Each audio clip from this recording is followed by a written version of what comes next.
인생의 마지막 문턱에 서면 많은 이들이 모든 것이 끝이라는 생각에서 기이한 안도감을 찾으려 합니다. 육신이 흙으로 돌아가고 숨결이 허공으로 흩어지면 평생을 짊어지고 온 무거운 업보와 지워지지 않는 기억의 얼룩들도 함께 소멸할 것이라 믿고 싶어 하기 때문입니다. 부처님께서는 이러한 믿음을 가리켜 끊어져 없어진다는 잘못된 생각이라고 부르셨습니다. 이것은 진실이라기보다는 차라리 고통스러운 삶의 책임으로부터 도망치고 싶은 인간의 가장 달콤하고도 위험한 도피처에 가깝습니다. 마치 빚더미에 올라앉은 사람이 은행에 불이 나기만을 바라는 어리석은 마음과도 같습니다. 하지만 건물이 무너진다고 해서 빌려 쓴 기록까지 사라지는 것은 아니듯 생명의 흐름 또한 겉모양이라는 옷을 벗는다고 해서 그 속에 흐르는 인과의 법칙이 멈추는 법은 결코 없습니다. 사람들은 눈에 보이는 것이 사라지면 존재 자체가 지워진다고 착각하지만 사실 세상에 그 어떤 것도 흔적 없이 소멸하는 법은 없습니다. 여름날 뜨겁게 대지를 적셨던 빗물이 증발하여 눈에 보이지 않는 공기가 되었다가 다시 어느 겨울날 차가운 눈송이가 되어 내리는 것과 같습니다. 모양은 바뀌고 이름은 달라질지언정 그 뿌리가 되는 기운은 우주의 거대한 순환 속에서 단 한순간도 끊기지 않고 이어집니다. 죽음이라는 사건 또한 이 거대한 흐름의 한마디일 뿐이며 앞선 삶의 매듭이 다음 생의 시작을 결정짓는 정교한 질서 아래 놓여 있습니다. 죽으면 끝이라는 생각은 오늘을 함부로 살게 만드는 독약이 되기도 하며 자신이 저지른 행동의 무게를 가볍게 여기게 만드는 눈가리개가 되기도 합니다. 진정으로 깨어있는 이의 눈에 비친 생명은 끝없는 이어달리기와 같습니다. 지금 이 순간의 말 한마디와 생각 한 조각은 우주라는 거대한 기록판에 새겨지는 지워지지 않는 자국입니다. 몸이라는 껍데기가 낡아 떨어지는 것은 마치 오래된 집을 허물고 새 집을 짓는 과정과 같아서 그 설계도를 그리는 것은 결국 살아생전 쌓아 올린 마음의 습관들입니다. 사라짐에 대한 공포보다 더 무서운 것은 사라지지 않는 책임의 엄중함입니다. 죽음 뒤에 어둠 속으로 숨어버릴 수 있다고 믿는 오만함은 결국 자신을 인과라는 거미줄에 더 깊이 올라매는 결과를 초래할 뿐입니다. 부처님의 가르침은 우리에게 사라짐을 꿈꾸지 말고 매 순간의 영원함을 마주하라고 명령합니다. 지금 마시는 물 한 잔, 마주하는 인연 하나가 모두 불멸의 흐름 속에 연결되어 있음을 깨닫는 순간 죽음은 더 이상 도망쳐야 할 막다른 골목이 아니라 새로운 장을 여는 장엄한 문턱이 됩니다. 허무라는 이름의 편안함에 몸을 맡기기보다 매 순간을 정성껏 빚어가는 영원한 여행자의 자세를 가질 때 비로소 죽음의 그늘은 거치고 참된 평화의 빛이 드러나기 시작합니다. 삶의 마침표는 존재의 소멸이 아니라 우주라는 거대한 바다로 돌아가기 위해 잠시 멈추는 쉼표일 뿐입니다. 죽음이라는 이름의 마침표가 모든 잘못된 선택과 비겁한 행동을 깨끗이 씻어줄 것이라 믿는 것은 쏟아진 물이 증발한다고 해서 그 물 속에 녹아있던 소금기까지 사라질 것이라 기대하는 것과 같습니다. 사람의 숨결이 멈추는 순간 육신의 고통은 그칠지 몰라도 그가 평생을 걸쳐 지어온 마음의 무늬는 우주라는 거대한 저장고에 고스란히 남게 됩니다. 부처님께서는 이를 업의 그림자라고 부르셨습니다. 그림자는 빛이 있는 한 결코 주인을 떠나지 않으며 주인이 잠들었다고 해서 함께 소멸하는 것도 아닙니다. 그저 다음 날 아침 해가 떠오르면 다시 그 주인의 발밑에서 제 모습을 드러낼 뿐입니다. 죽음은 삶의 청산이 아니라 잠시 장부를 덮어두는 휴식의 시간이며 다시 책장을 넘길 때 우리는 이전 페이지에 적어놓은 글귀들을 그대로 마주하게 됩니다. 사람들은 흔히 죽으면 그만이라는 말로 스스로를 위로하려 하지만 이는 마치 빚더미에 올라앉은 사람이 은행에 불이 나기만을 바라는 어리석은 마음과도 같습니다. 건물이 무너진다고 해서 빌려 쓴 기록까지 사라지는 것은 아니듯 생명의 흐름 또한 겉모양이라는 옷을 벗는다고 해서 그 속에 흐르는 정교한 질서가 멈추는 법은 결코 없습니다. 우리가 세상에 내뱉은 말 한마디, 가슴 속에 품었던 서늘한 욕심 하나는 보이지 않는 씨앗이 되어 생명의 흙 속에 깊이 박힙니다. 몸이 썩어 거름이 되어도 그 씨앗은 죽지 않고 때를 기다리다가 결국 다음 생이라는 계절을 만나 반드시 제 몫의 열매를 맺고야 맙니다. 이것이 바로 부처님이 경고하신 인과의 엄중함입니다. 끝이 있다고 믿는 자들은 오늘 하루를 함부로 낭비하거나 타인에게 상처를 주는 일에 무감각해지기 쉽습니다. 어차피 사라질 존재라면 무엇을 한들 상관없다는 허무의 독약이 온몸에 퍼지기 때문입니다. 하지만 진정한 지혜는 사라짐의 편안함 뒤에 숨지 않습니다. 오히려 단 한 찰나의 생각조차 우주 끝까지 울려 퍼지는 영원한 메아리임을 깨닫고 지금 이 순간을 가장 무겁고 소중하게 대하는 것입니다. 죽음 뒤에 숨을 곳은 어디에도 없습니다.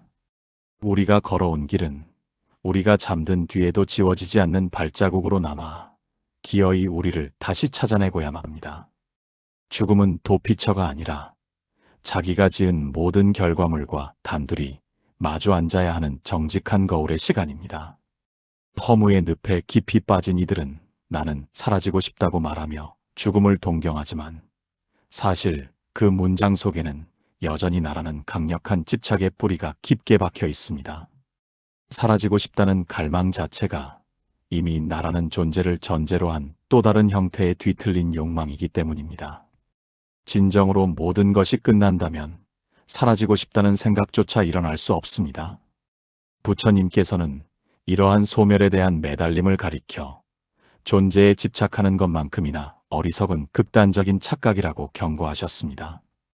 거울 속에 비친 자기 모습이 마음에 들지 않는다고 거울을 깨뜨려 버려도 거울 앞에 서 있는 업의 알맹이는 변하지 않습니다. 오히려 깨진 거울 조각마다 일그러진 모습이 수천 개로 복제되어 더 큰 혼란과 고통만을 야기할 뿐입니다. 불길이 치솟는 집에서 도망치기 위해 눈을 감아버린다고 해서 불길이 사라지는 것은 아닙니다.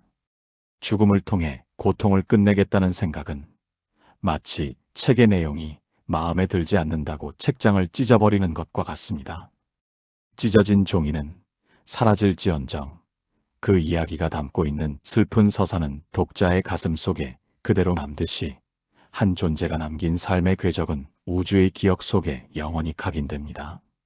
그 사람들은 무라는 상태를 아무것도 없는 텅 빈 평화라고 상상하지만 부처님이 말씀하신 진정한 비움은 죽음을 통해 얻어지는 강제적인 삭제가 아닙니다. 그것은 삶의 한가운데서 나라는 고정된 실체가 없음을 깨닫고 매 순간 흐르는 변화를 온몸으로 받아들일 때 찾아오는 역동적인 평화입니다.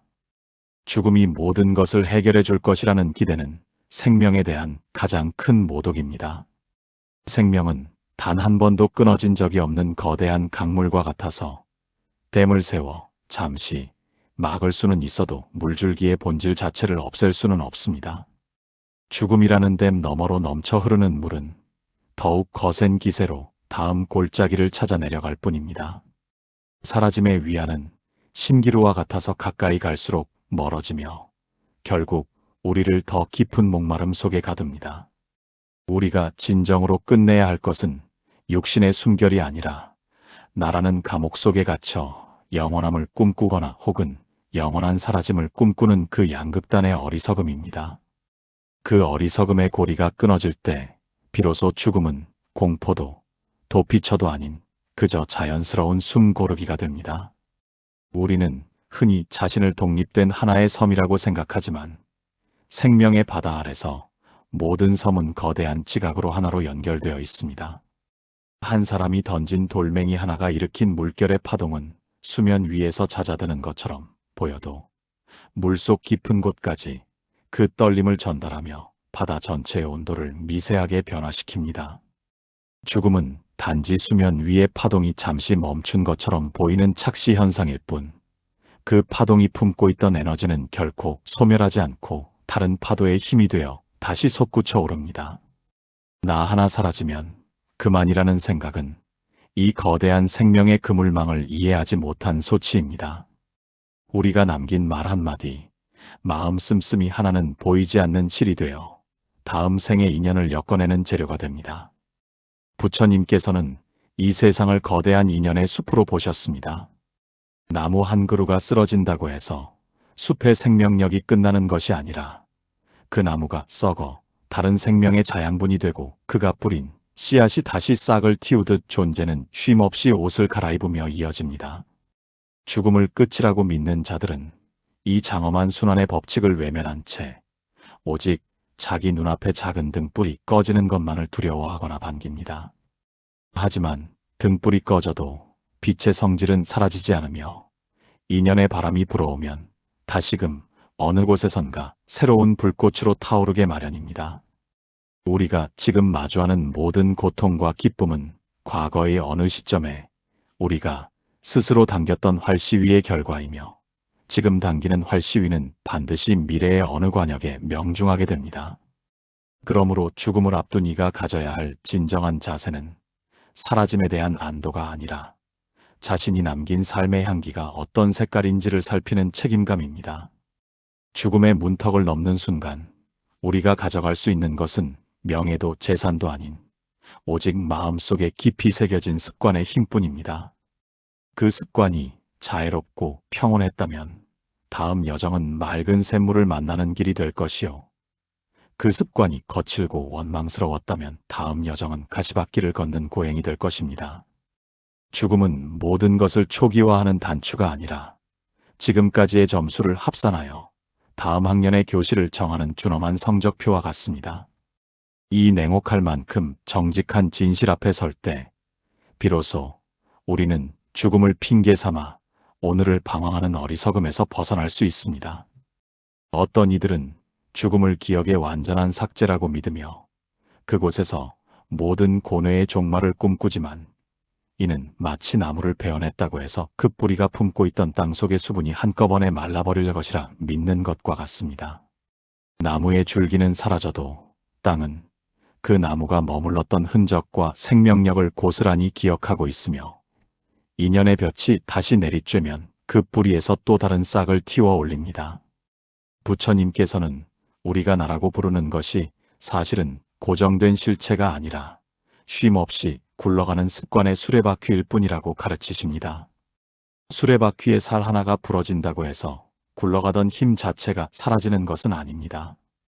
그 회전의 관성은 죽음이라는 문턱을 넘어 다음 생이라는 길 위로 그대로 이어지며 우리가 평생을 다해 밀어 올린 마음의 힘은 그 방향과 속도를 결정짓는 보이지 않는 엔진이 됩니다. 사람들이 그토록 갈구하는 영원한 안식은 숨이 멎는다고 해서 거저 주어지는 선물이 아닙니다. 진정한 안식은 내가 사라지는 것이 아니라 내가 존재한다는 착각 속에서 피어난 욕망의 불꽃이 꺼질 때 비로소 찾아오는 것입니다. 죽으면 끝이라는 생각은 이 불꽃을 억지로 끄려는 헛된 시도일 뿐이며 불꽃을 키운 기름인 어리석음이 남아있는 한 생명의 불길은 언제 어디서든 다시 타오를 준비를 하고 있습니다. 우리는 죽음을 통해 도망치려 하기보다 지금 이 순간 타오르는 그 불꽃의 정체가 무엇인지를 꿰뚫어 보아야 합니다. 땔감이 다하면 불이 절로 꺼지듯 나라는 집착의 땔감을 스스로 내려놓을 때 비로소 죽음이 넘볼 수 없는 절대적인 고요의 자리에 닿게 됩니다. 그곳은 사라짐도 아니고 머무름도 아닌 모든 것이 원래의 자리를 찾는 평화로운 귀환입니다. 사람들이 죽음 뒤에 마주할 암흑을 두려워하는 이유는 오직 육신이라는 작은 촛불에만 의지해 세상을 바라보았기 때문입니다. 하지만 촛불이 꺼질 때 비로소 밤하늘에 무수한 별빛이 드러나듯 개인적인 나라는 작은 빛이 사라진 자리에는 온 우주를 비추는 본래의 밝음이 가득 차 있습니다. 죽음은 이 밝음을 가로막고 있던 가림막을 걷어내는 과정이며 우리가 평생을 통해 닦아온 마음의 거울이 얼마나 맑은지에 따라 그 밝음의 깊이 또한 달라집니다. 소멸이라는 달콤한 거짓에 속아 오늘을 방치하지 않고 영원히 마르지 않는 생명의 샘물을 가꾸는 자만이 죽음의 문턱에서 비로소 환한 미소를 지을 수 있습니다. 세상은 죽음을 존재의 파산이라고 부르지만 부처님의 눈에 비친 죽음은 삶이라는 장사를 마치고 거두어들이는 정직한 수학의 시간입니다. 우리가 평생을 바쳐 일구어낸 생각의 밭과 행동의 논에는 우리가 뿌린 대로의 열매가 맺혀 있습니다. 단 한 알의 씨앗도 헛되이 사라지지 않으며 단 한 방울의 땀방울도 이유 없이 증발하지 않습니다. 단절의 착각에 빠진 이들은 수확의 날이 오지 않을 것처럼 마음대로 씨앗을 뿌리지만 죽음이라는 서늘한 가을이 찾아오면 그들은 자기가 심은 고통의 가시와 욕망에 쓴 풀을 고스란히 거두어들여야 합니다. 이 준엄한 인과의 수확 앞에서는 그 어떤 변명도 통하지 않으며 오직 자신이 지어온 업의 보따리만이 유일한 동행자가 되어 다음 여정을 함께합니다. 사람들은 종종 죽음이라는 커튼 뒤에 숨으면 세상의 눈을 피할 수 있다고 생각합니다. 하지만 우주는 단 한 찰나의 흔들림도 놓치지 않는 거대한 기록장과 같아서 우리가 마음속 깊은 곳에서 일으킨 미세한 원망이나 자해의 마음까지도 모두 그 결을 따라 새겨넣습니다. 육신이 흩어져 흙으로 돌아가는 것은 마치 글을 쓴 종이가 낡아해지는 것과 같지만 그 종이 위에 새겨졌던 삶의 문장들은 허공 속에 녹아들어 다음 생이라는 새 종이 위에 고스란히 복제됩니다. 진정으로 두려워해야 할 것은 사라지는 것이 아니라 지워지지 않는 나의 자취가 다음 세상에서 어떤 모양으로 나를 기다리고 있을까 하는 점입니다. 죽음을 끝으로 여기는 자는 이 엄중한 이어짐의 질서를 무시함으로써 스스로를 더 깊은 어둠 속으로 몰아넣습니다. 부처님께서 말씀하신 진정한 자유는 죽음을 통해 얻는 강제적인 멈춤이 아니라 삶과 죽음이라는 파도 위에서 단 한 번도 젖지 않는 마음의 배를 띄우는 것입니다. 배는 물 위에 떠 있지만 물에 잠기지 않으며 파도가 높아질수록 오히려 더 높이 솟구쳐 오릅니다. 죽음이 덮쳐와도 그 배에 탄 주인은 당황하지 않습니다. 그는 이미 태어남이라는 항구에 들어서기 전부터 자신이 바다 그 자체였음을 알고 있기 때문입니다. 사라짐의 위안이라는 얕은 물가에서 서성이지 말고 나라는 파도를 넘어 불멸의 바다로 나아갈 때 비로소 죽음은 도피처가 아닌 장엄한 축제의 서막이 됩니다. 죽음의 그늘이 짙어질수록 생명의 빛은 더욱 선명해지며 그 빛 속에서 우리는 단 한 번도 헤어진 적 없는 진실한 나와 비로소 조우하게 됩니다. 인생이라는 긴 꿈에서 깨어나는 순간 사람들은 비로소 자기가 꿈속에서 그토록 집착했던 것들이 얼마나 부질없는 안개와 같은 것이었는지를 깨닫게 됩니다. 평생을 다투어 얻어낸 명예와 재산, 그리고 나라고 믿었던 육신의 감각조차도 눈을 뜨는 찰나에 모두 흩어져 버립니다. 하지만 꿈속에서 느꼈던 공포와 환희, 그리고 그 꿈을 대하던 마음의 태도는 깨어난 뒤에도 잔상처럼 남아 우리의 영혼을 흔들어 놓습니다. 죽음은 바로 이 거대한 꿈에서 깨어나는 시간이며 우리가 꿈속에서 얼마나 깨어 있으려 노력했는지에 따라 그 깨어남의 질이 결정됩니다. 죽으면 모든 것이 사라진다는 믿음은 꿈속의 인연이 진짜인 줄 알고 매달리는 것만큼이나 어리석은 일이며 동시에 그 꿈이 주는 교훈을 무시한 채 함부로 행동하게 만드는 위험한 덫입니다. 부처님께서는 우리가 겪는 죽음의 공포가 사실은 거짓된 자아가 무너져 내리는 소리에 불과하다고 말씀하십니다. 뱀이 허물을 벗을 때 고통을 느끼는 것은 그 낡은 껍질을 자기 몸이라고 굳게 믿기 때문입니다. 하지만 허물은 뱀의 본질이 아니며 그것을 벗어던져야만 뱀은 더 큰 생명으로 나아갈 수 있습니다. 죽음 또한 이와 같아서 우리가 평생을 나라고 믿어온 이름과 형체라는 허물을 벗겨내는 과정입니다. 이 과정이 고통스러운 도피처로 느껴지는 이유는 우리가 그 껍데기에 너무나 많은 욕심의 풀칠을 해놓았기 때문입니다. 만약 우리가 평소에 그 껍데기가 내가 아님을 분명히 알고 있었다면 죽음은 마치 낡은 옷을 벗고 시원한 바람을 맞는 것처럼 상쾌한 해방의 순간이 되었을 것입니다. 우리는 매 순간 죽고 매 순간 다시 태어나고 있습니다.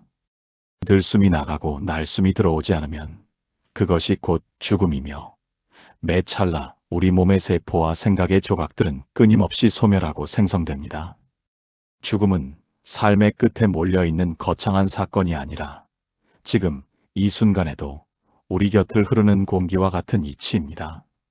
이 매 순간의 죽음을 정면으로 마주하고 받아들이는 자에게는 생의 마지막에 찾아오는 커다란 죽음 또한 그리 낯선 손님이 아닐 것입니다.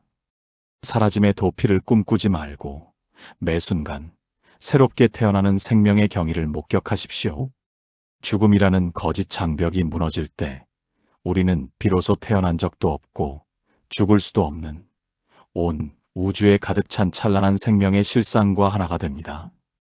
겨울이 지나면 봄이 오고 꽃이 진 자리에서 열매가 맺히는 것은 세상에 누구도 부정할 수 없는 정교한 질서입니다. 이 사람의 생명 또한 이와 같아서 육신의 숨결이 잦아드는 것은 한 계절의 마침표일 뿐 그 속에 깃든 거대한 생명의 의지까지 멈추게 할 수는 없습니다. 단멸론이라는 이름의 달콤한 위안에 빠진 이들은 죽음을 모든 기록이 지워지는 칠판지우개처럼 여기지만 사실 우리는 매 순간 자기 생명이라는 거대한 바위에 지워지지 않는 정을 치고 있는 것과 같습니다. 우리가 무심코 내뱉은 말, 누군가를 향해 품었던 서늘한 마음, 그리고 소리 없이 행했던 자비로운 손길은 업의 무늬가 되어 보이지 않는 공기 속에 빽빽하게 기록됩니다. 이 기록은 종이가 타서 사라지듯 없어지는 것이 아니라 마치 소리가 메아리가 되어 산맥을 타고 흐르듯 시간의 벽을 넘어 다음 생의 입구에서 우리를 기다립니다. 사람들은 죽음을 완전한 방전이라고 생각하며 두려워하거나 기대를 품지만 부처님께서는 이를 에너지의 모양 변경이라고 일러주십니다. 전구가 깨진다고 해서 전기가 세상에서 사라지는 것이 아니듯 몸이라는 기구가 낡아 부서진다고 해서 그 기구를 돌리던 마음의 동력이 허공으로 흩어지는 법은 없습니다.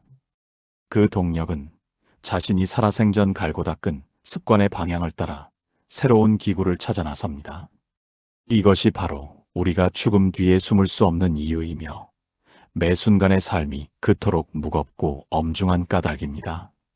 사라짐의 위안을 꿈꾸는 것은 마치 시험지를 찢어버리면 성적이 사라질 것이라 믿는 어린아이의 치기와 같습니다. 찢어진 시험지 조각마다 남은 정답과 오답의 흔적은 결국 나라는 존재의 성적표가 되어 다음 학년의 교실로 우리를 인도합니다.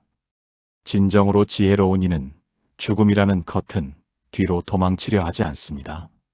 오히려 죽음이라는 거울 앞에 당당히 서기 위해 오늘 하루의 거친 마음을 다스리고 따뜻한 인연의 씨앗을 심습니다.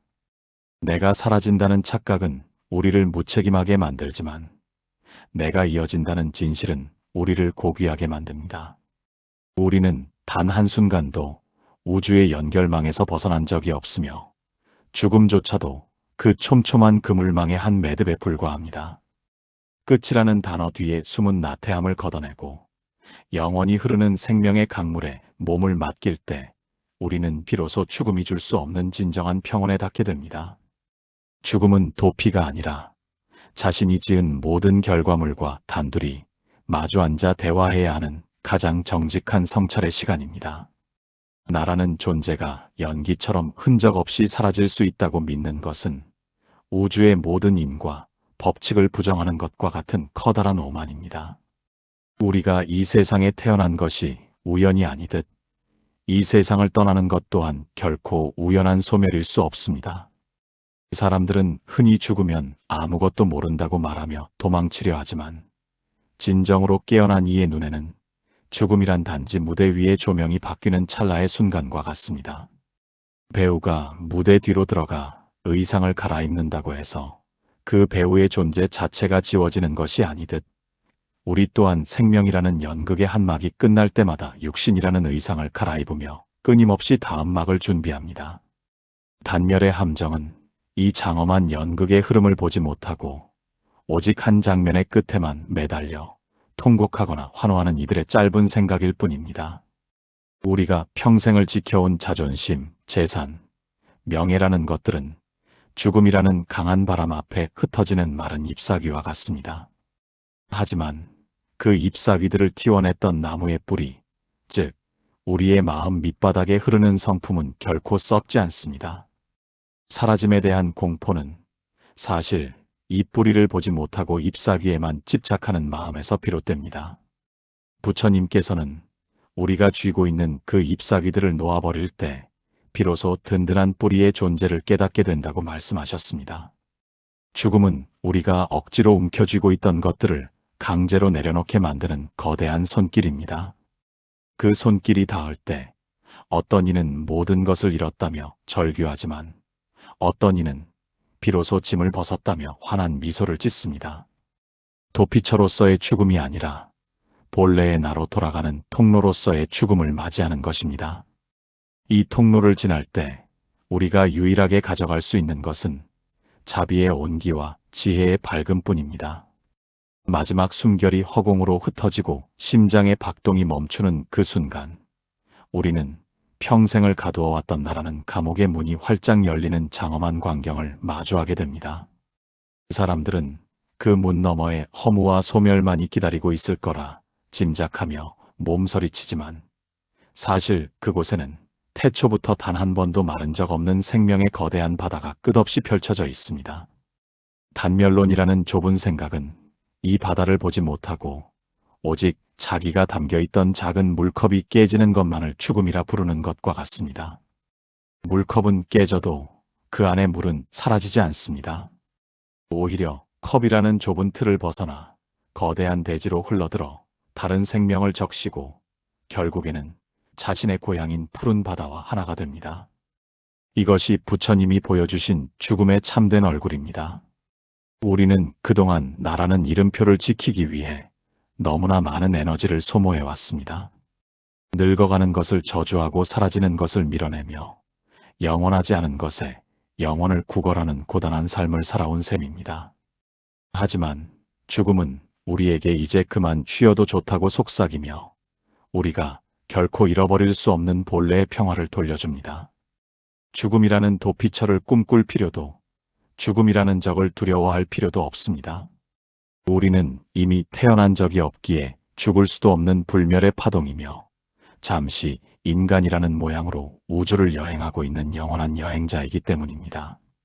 생의 마지막 골목에서 우리가 흘리는 눈물은 소멸의 슬픔이 아니라 기나긴 꿈에서 깨어나 참된 집으로 돌아가는 안도의 기쁨이어야 합니다. 이제 모든 갈등과 번뇌는 저녁 노을 속으로 쓰러지고 가슴 속에는 달처럼 고요하고 밝은 지혜만이 가득 차오릅니다. 내가 있다는 착각이 사라진 자리에는 온 우주가 곧 나라는 커다란 사랑이 피어납니다.